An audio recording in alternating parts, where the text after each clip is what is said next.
지금은 왜 공급이 부족하냐? 2010년대랑은 다른 게 그때는 이런 건축비 인상이 지금처럼 심하지 않았습니다. 근데 지금 건축비가 되게 심하죠. 근데 이게 물가 상승 때문에 그렇잖아요. 자, 우리가 먹는 치킨, 삼겹살 이런 거 어때요? 너무 비싸죠?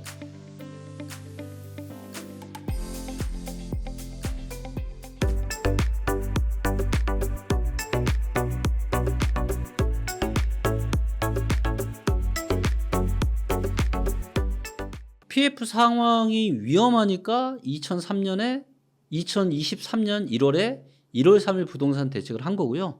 24년 1월에 신생아 특례를 한 겁니다. 그만큼 심각하기 때문에 시간을 벌어주는 거죠. 네. 그래서 부동산에 단기 반등이 나오니까 부동산 PF 시장이 어때요? 좋은 영향을 미쳤겠죠. 그렇죠? 미분양도 좀 팔리고 돈도 좀 돌고 하니까. 자, 근데 이게 이제 23 총선도 끝났고 총선 전까지는 어떻게든 터트리면 안 됐던 거죠. 그렇기 때문에 이런 정책들을 펼쳐냈던 거고. 근데 이제 총선 끝났잖아요.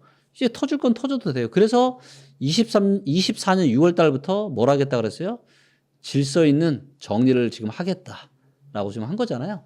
지금 저축은행의 지금 부동산 연체율이요. 12%가 넘어갔습니다. 연체 12%가 넘는 연체율은 엄청난 겁니다. 그리고 아마 지금 6월 달부터 시작이 됐으니까 아마 8월, 9월 달부터는 뭔가 시장에 문제가 되는 것들이 아마 나오게 될 겁니다.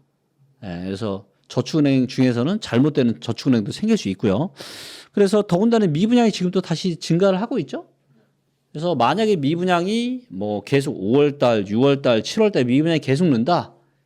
그러면 이제 진짜 부동산 PF 시장에 상당한 문제가 생길 수 있는 겁니다. 그래서 부동산 PF 문제는 올해 한 8월, 9월 달부터가 본게임 시작이다 라고 저는 보고 있어요. 근데 이제 부동산 PF 문제가 터지면 이게 뭐냐면 부동산이 단기적으로 심리가 굉장히 중요해요. 자, 22년 하반기에 그렇게 폭락할 이유가 있었나요? 없었어요. 그냥 뭐 굳이 하나 얘기해보자면 강원도의 레고랜드 있죠. 이것 때문에 뭐예요? 신용경색 문제가 생긴 거예요. 그 난리가 그거 하나 가지고도. 근데 만약에 하반기에 이거보다 뭔가 더 심각한 문제가 생긴다. 그럼 이게 부동산 시장이 우리는 알게 모르게 다 연결이 되어 있어요. 자, 예를 들면 우리가 발목을 다쳤다고 볼게요. 자, 발목을 다치면 발목만 다치나요? 이 다친 발목 때문에 다른 관절이 아픕니다. 이거는 아마 발목 다쳐보신 분들은 아실 거예요. 왜? 우리 몸은 다 연결되어 있기 때문에 경제도 똑같아요. 다 연결되어 있습니다. 부동산 PF 문제, 시행사, 시공사, 그 다음에 금융권까지 하나 잘못되면 이게 일파만파 다 퍼지는 거고 지금 또 최근에 나오고 있는 이슈가 뭐죠? 연대보증 문제. 연대보증으로 지금 다 물려있다라는 거예요. 하나 잘못되면 하나만 잘못되는 게 아니라 연쇄적으로 다 터진다고요. 이게 도미노처럼. 이게 지금 굉장히 올해 하반기에 부동산 시장의 관전 포인트다.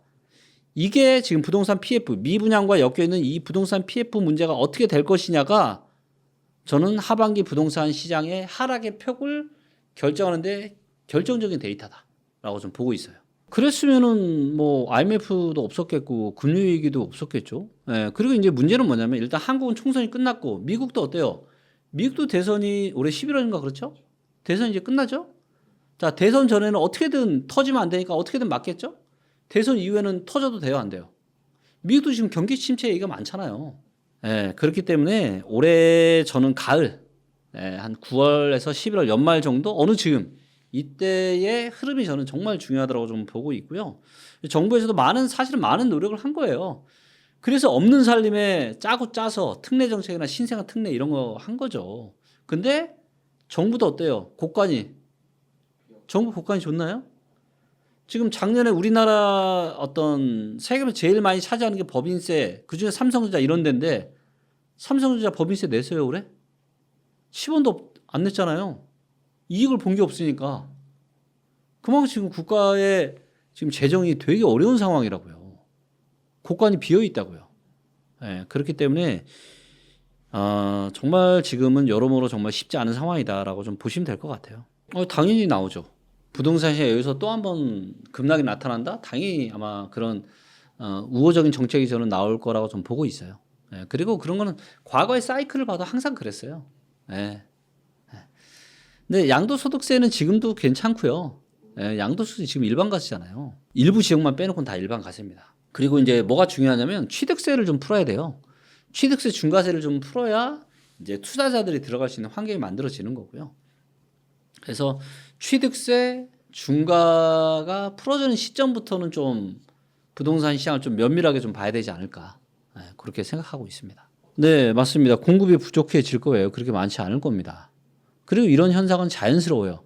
하락장에서는 당연히 공급이 줄어듭니다. 관련 부동산 기업들이 다 망하는데 집 샀던 사람도 다 망하는데 어떻게 공급이 늘어날 수가 있어요. 그러면서 공급이 줄어들면서 그러면서 다시 상승할 수 있는 에너지도 생기는 거죠. 이 공급이 부족한 게 누적이 되면서. 그렇기 때문에 그냥 이거는 자연스러운 거예요.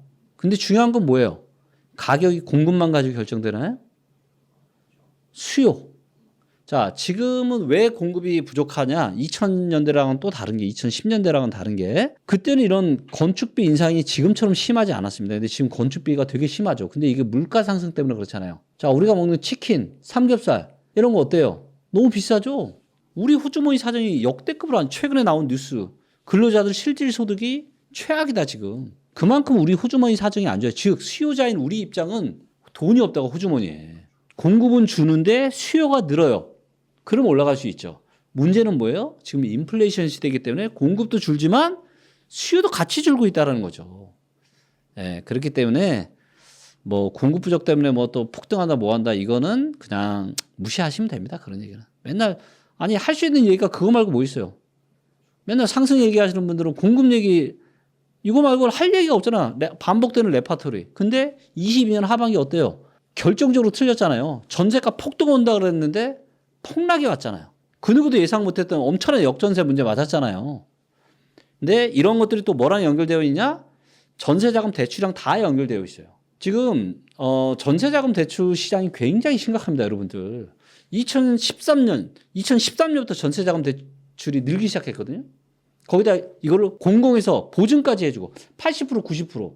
그럼 대출해주는 은행 입장에서는 어때요? 너무 좋지. 그러니까 뭐 그냥 조건도 까다롭게 안 보고 막 그냥 전세자금을 대출을 해줬던 거예요. 이게 지금 계속 누적이 돼서 전세 시장도 너무 고평가되고 그러면서 매매가도 밀어 올리고 왔는데 20년 하반기 왜 전세가 떨어졌어요? 입주 물량도 없었고, 응? 그 다음에 경제 위기도 없었는데 왜 그렇게 전세가 폭락을 했냐고요. 지금 여러분들 본질적인 가치 대비해서 전세가 얼마나 고평가됐는지를 제가 데이터로 좀 보여드릴게요. 자, 요게 지금 서울의 전세 구입 부담 지수 데이터입니다. 2014, 15년도만 하더라도 100 초반이었어요. 별로 안 비쌌어요. 근데 얘가 지금 얼마냐? 161입니다. 엄청난 매매가보다 더 많이 상승한 게 어떻게 보면 전세가예요. 왜? 전세자금 대출 해줬던 데이터랑 명확하게 일치합니다. 2013년부터 전세자금 대출 규모가 계속 커졌어요. 거기다 보증까지 해주고 무슨 전세자금 대출하는데 무슨 뭐 소득도 안 보고 DSR도 안 들어가고 그러니까 이것 때문에 지금 대한민국 부동산은 엄청난 내관을 안고 있는 거고 이거는 가계부채에 포함이 돼야 안 돼요. 가계부채 안 포함돼요. 전세자금 대출은. 대한민국 부동산 시장은요. 이 전세자금 대출 때문에 엄청난 후폭풍을 맞을 수 있습니다. 그리고 이것 때문에 뭐가 또 문제예요? 전세 사기가 얘 때문에 지금 전세 사기가 생긴 거 아니에요 또. 그러니까 저는 이 정부가 뭔가 서민들을 도와주고 하려는 이런 거는 너무 좋은데 부작용을 생각 안 하고 그냥 좋은 것만 생각하는 것 같아요. 자, 전세자금을 대출해 주니까 금리도 또 쌌잖아요. 2010년대 초중반에는 금리도 싸지, 대출 막 해주지, 정부에서 보증까지 해주지. 그러니까 금융권에서 해주고 개인도 막 받고 그러면 전세자금 대출이 계속 커지니까 수요가 전세 쪽으로 몰리면서 전세 가격이 올라가니까 매매가를 또 밀어 올리고 이런 일이 발생했던 거 아니에요. 그러면 매매가가 올라가고 전세가 올라가면 서민들한테 좋아요, 안 좋아요? 안 좋지. 어느 정도 올라가는 건 좋지만 어느 정책들을 통해서 이게 더 많이 올라가는 이거는 안 좋단 말이에요. 그냥 엄발의 오줌 누기랑 똑같은 거죠. 지금 당장 좋은 거 말고 나중에 좋은 게 뭐 있어요. 에? 특례 정책도 똑같다는 거예요, 지금. 지금 신생아 대출 받아서 좋아서 지금 집 사는 분들 계시는데요. 지금은 1%대로 싸보이겠죠. 이거 혜택 5년 지나면 없어요. 제가 예전에 계산해서 알려드렸잖아요. 1년에 최대 이익이 2천만 원입니다. 이걸로 이득 볼 수 있는 게 5년이면 1억이에요. 1억에 여러분들 인생 거실 거예요? 30년, 40년 동안 갚아야 되는데? 진짜 여러분들 냉정하게 생각하셔야 됩니다. 냉정하게 판단하셔야 돼요. 그냥 분위기에 휩쓸려가지고 현상만 보고 대세 상승 또 온다는 등 20년, 21년처럼 폭등 온다는 등 제발 좀 우리가 상황을 좀 냉정하게 좀 보면서 우리가 좀 이야기를 했으면 좋겠습니다. 그리고 우리 부동산 상승만을 얘기하는 제가 우리 부동산 전문가분들에게 한마디 할게요. 자, 저도 틀릴 수 있고요. 상승만을 얘기하시는 상승 전문가들도 틀릴 수 있습니다. 제가 혹시라도 틀리면 데이터로 전망하는 김기원이 틀리면은 제가 뭘 잘못 분석해서 틀렸는지 제가 상승론자분들 찾아뵙고 제가 제대로 배우겠습니다. 그때 많이 좀 저를 알려주시고요. 자, 근데 혹시라도 우리 상승만을 얘기하시는 분들이 또 틀릴 수 있잖아요. 혹시 틀리면은 그때는 저한테 오셔서 공부 좀 하세요. 제가 좀 알려드릴게요. 이게 뭐 누가 맞다 틀리다를 제가 얘기하고 싶어서 그런 게 아니라 전문가가 취해야 될 포지션이 뭐냐라는 거예요. 일반적인 사람들한테. 아마 이 영상을 보시는 분들의 대다수는 부동산 잘 모를 거예요. 부동산에 공부에 쏟아본 시간 자체가 그렇게 절대적으로 많지 않을 거라고요. 실전 경험은 더더욱도 없을 거고. 그러니까 전문가가 이야기하는 한마디 한마디가 너무 중요하다는 거죠. 자, 근데 전문가가 해야 될 거 뭐예요? 자, 어깨 위에서도 사라고 얘기하는 게 그게 전문가예요? 계속 사라고만 얘기하는 게 전문가냐고. 그럴 거면 전문가가 뭐 필요해? 그냥 아무 때나 집 사면 되지. 그러면 여러분들의 상승만을 얘기하는 여러분들은 아무 필요가 없다고요. 그리고 그렇게 하면 안 되지. 어깨 위에서는 저는 이렇게 어깨 위에서는 위험하니까 좀 조심하셔라. 좀 리스크를 보셔라. 하지만 무릎 밑에서는 뭐예요? 무릎 밑에서는 싸니까 이때는 팔지 마시고 이때는 좀 내 집만은 지금 고민해 보세요. 이게 전문가가 해야 될 그 포지셔닝 아닌가요? 아니 근데 언제까지 그냥 한쪽만 얘기하면서 올라가는 것만 얘기할 거예요? 아니 무슨 브레이크 없는 자동차세요 혹시? 브레이크 없는 자동차는 빨리 갈 수는 있지만 사고가 나면 크게 사고 나는 거 아시죠? 정말 좀 저는 정말 솔직히 무서워요. 왜냐하면 제가 이야기하는 것들이 혹시 틀릴 수 있잖아요. 저도 제 인생과 제 회사를 걸고 제가 다 얘기하는 건데 누구나 틀릴 수는 있지만 결정적으로 틀리면 안 되잖아요. 그렇기 때문에 저는 제가 혹시라도 이렇게 이야기하는 것들이 내가 지금 시장을 잘못 보고 있는 거 아닐까? 지금 상승할 수 있는데 내가 뭐 잘못 보고 있는 거 아니야? 라고 수없이 저한테 물어보면서 제가 정말 많은 데이터들을 봅니다. 근데 지금은요, 아무리 제가 좋게 생각을 하려고 해도 물론 일부 지방은 지금 무릎 밑으로 떨어진 지역들이 있어요. 그래서 여기는 내 집만 해도 됩니다. 하지만 서울은요 너무 고평가되어 있고요. 도로로 따지면 이런 거예요. 길이 아주 꼬불꼬불하고 안개가 잔뜩 껴 있어. 그런데 이런 데서 풀 악셀레터 밟아야 되냐고요. 아니라고요. 정부의 정책 때문에 지금 일시적으로 효과가 싸 보이니까 시장이 지금 단기적으로 좋아지는 것 뿐입니다. 그리고 이런 정책 효과는 머지않아 끝난다라는 겁니다. 그래서 정말 좀 이런 제가 이야기하고자 하는 좀 진정성을 좀 알아주시면 좋겠어요. 맞다 틀리다가 떠나서. 그리고 제가 또 모르는 거 있으면은 우리 보통 하락론자, 상승론자라고 하죠. 우리 상승론자분들 저 좀 알려주십시오. 저는 적극적으로 제가 배울 마음과 자세가 되어 있기 때문에 혹시 제가 틀리면 내년에 제가 무릎 꿇고 찾아뵙고 많이 배우도록 하겠습니다. 그거는 이제 결국에는 계속 폭탄 돌리기 하는 거죠. 계속 폭탄 돌리기만을 뒤로 하는 건데 이제는 정부가 돈이 없어요. 세수가 많지가 않아요 지금. 그렇기 때문에 그런 정책을 계속한다?